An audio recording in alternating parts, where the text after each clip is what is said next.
73 साल की सतीश जौली दिल्ली के शहादरा इलाके में मौजूद रोहताश नगर में रहती थी।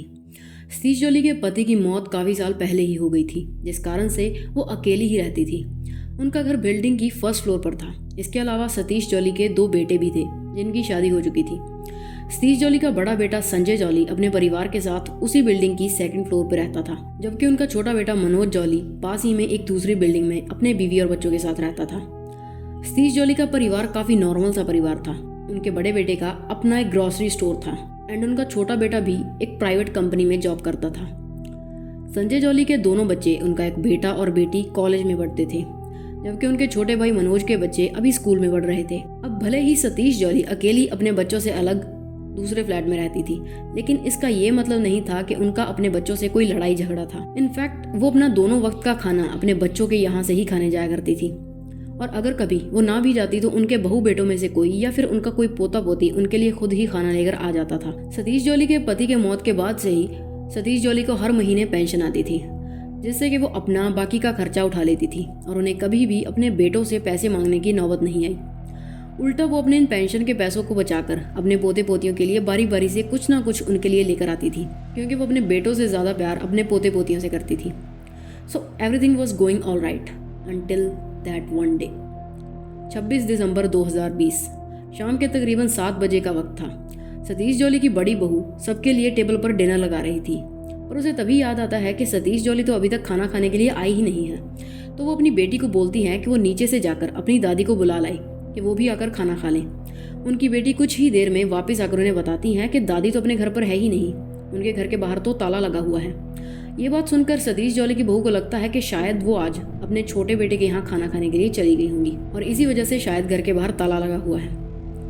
तो वो लोग इस बात को यहीं पर छोड़कर खाना खाकर सो जाते हैं। अगली सुबह होते ही संजय अपना ब्रेकफास्ट करने के बाद अपनी दुकान पर जाने के लिए निकल जाता है, पर तभी उसे ख्याल आता है कि उसकी माँ आज भी खाना खाने के लिए नहीं आई थी। तभी वो फर्स्ट फ्लोर पर देखता है कि उनके फ्लैट के बाहर तो अभी भी ताला लगा हुआ था। तो उसे लगता है कि शायद वो कल रात से उसके छोटे भाई के घर से लौटी ही नहीं है, तो वो सीधा दुकान पर चला जाता है। लेकिन शाम को संजय जब दुकान से घर वापस आता है तो उसे एक बार फिर से अपनी माँ के फ्लैट पर ताला मिलता है। अब ये बात संजय को बहुत ज़्यादा खटकने लगती है, क्योंकि आज से पहले कभी भी उसकी माँ इतने लंबे समय तक अपने घर से बाहर नहीं रही थी। तो वो तुरंत अपने छोटे भाई मनोज को कॉल करता है और उसे वो कॉल पर अपनी माँ से बात करवाने के लिए कहता है। बट सरप्राइजिंगली उसका छोटा भाई मनोज उसे ये बोलता है कि माँ तो हमारे यहाँ काफ़ी दिनों से नहीं आई।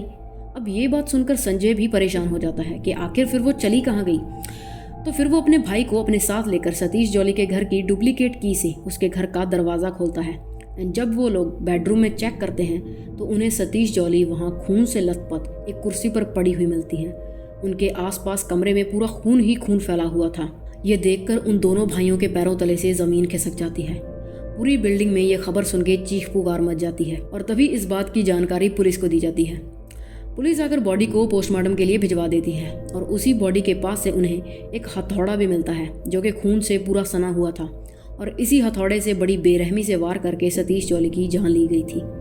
मगर सवाल अब यहाँ ये था कि सतीश जौली के साथ ये सब किया किसने था? आखिर किसी की एक बुजुर्ग महिला से क्या ही दुश्मनी हो सकती है? अब पुलिस इन सब चीज़ों के बारे में पूछताछ कर ही रही थी कि तभी उन्हें ये पता चलता है कि सतीश जौली का पूरा परिवार यहाँ पर है, लेकिन उनका एक पोता गायब है जो कि इस वक्त यहाँ पर मौजूद नहीं था, जो कि काफ़ी अजीब बात थी। और उनका ये पोता दरअसल उनके बड़े बेटे संजय का 19 साल का बेटा करण था। तो पुलिस जब इस बारे में करण के घर वालों से पूछती है तो वो उन्हें बताते हैं कि वो लोग खामखा करण पर शक ना करें, क्योंकि करण तो ये सब होने से पहले ही घर पर नहीं था। दरअसल करण अपने कुछ दोस्तों के साथ मिलकर न्यू ईयर की पार्टी करने के लिए गया हुआ था, और किसी ने भी उसे अभी तक ये बताया ही नहीं था कि उसकी दादी के साथ ये सब हो चुका है। पर खैर, इसके बाद करण के पिता उसे फ़ोन करके जल्द से जल्द घर आने के लिए बोल देते हैं। लेकिन इससे पहले कि करण वहाँ आता, एक और शख्स वहाँ आ जाता है। ये शख्स दरअसल पास ही के एक बिल्डिंग में कुछ दिन पहले ही किराए पर रहने के लिए आया था, और उसे कुछ भी आइडिया नहीं था कि अभी अभी यहाँ किसी का कत्ल हुआ है। और वो आदमी सीधा जाकर करण के पिता से कहता है कि अंकल, कल शाम में करण मुझसे हथौड़ा लेकर गया था, उसे कुछ फोटोज टांगनी थी, तो अगर आप लोगों का काम हो गया हो तो क्या मैं वो हथौड़ा वापस ले जा सकता हूँ? ये बात सुनकर करण के घर वाले और पुलिस वाले शॉक्ड हो जाते हैं, क्योंकि सतीश जौली का कत्ल भी एक हथौड़े से ही किया गया था। वो लोग ये बात सोच ही रहे थे कि तभी करण भी वहाँ आ जाता है और पुलिस बिना कुछ बोले सीधा उसे अरेस्ट करके थाने ले आती है और उसे अब शुरू से पूरा सच बताने के लिए कहती है। करण के साथ ये सब कुछ इतना जल्दी में हुआ था कि उसे कुछ समझ ही नहीं आ रहा था कि ये सब हो क्या रहा था। लेकिन जब पुलिस उसे बताती है कि उन्हें पता है कि अपनी दादी का कत्ल उसी ने किया है, तो वो रोने लग जाता है और रोते रोते वो अपना जुर्म कबूल कर लेता है और तब वो उन्हें पूरा इंसिडेंट नरेट करता है। दरअसल करण को पैसे उड़ाने की, अपने दोस्तों के साथ पार्टियां करने की, दारू पीने की बहुत बुरी लत थी, बट उसे घर से इस काम के लिए कभी भी एक पैसा भी नहीं मिलता था। तो वो अपनी दादी की मिन्नतें वगैरह करके, उनसे प्यारी प्यारी बातें करके उनसे पैसे ले जाया करता था और ये चीज़ वो अक्सर करता था, जिससे कि अब उसकी दादी भी परेशान हो चुकी थी। और 26 दिसंबर को भी ऐसा ही कुछ हुआ था। दरअसल करण को न्यू ईयर की पार्टी करने के लिए कुछ पैसे चाहिए थे, जो कि उसके पिता ने उसे देने से मना कर दिया था। इसीलिए वो ये पैसे लेने के लिए अपनी दादी के घर जाता है। उसे लगा था कि आज भी वो अपनी दादी को बहला फुसलाकर उनसे पैसे निकलवा लेगा, मगर सतीश जॉली उसके रोज रोज के पैसे मांगने से तंग आ चुकी थी और आज वो उसे एक भी पैसा देने के लिए रेडी नहीं होती, जिस पर के करण को बहुत गुस्सा आ जाता है और वो सीधा जाकर एक पड़ोसी से हथौड़ा मांगकर लाता है और अपनी दादी के सर पर अनगिनत वार करके उन्हें मार डालता है। इसके बाद वो उनके घर से 18,000 रुपये चुराता है और वहाँ से निकल जाता है, लेकिन जाने से पहले वो घर के बाहर ताला लगा कर जाता है।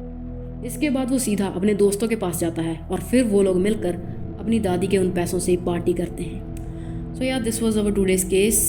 If you find this video informative, please drop a like. You can check out our other videos as well, and you can also subscribe for more such content. फिर मिलेंगे।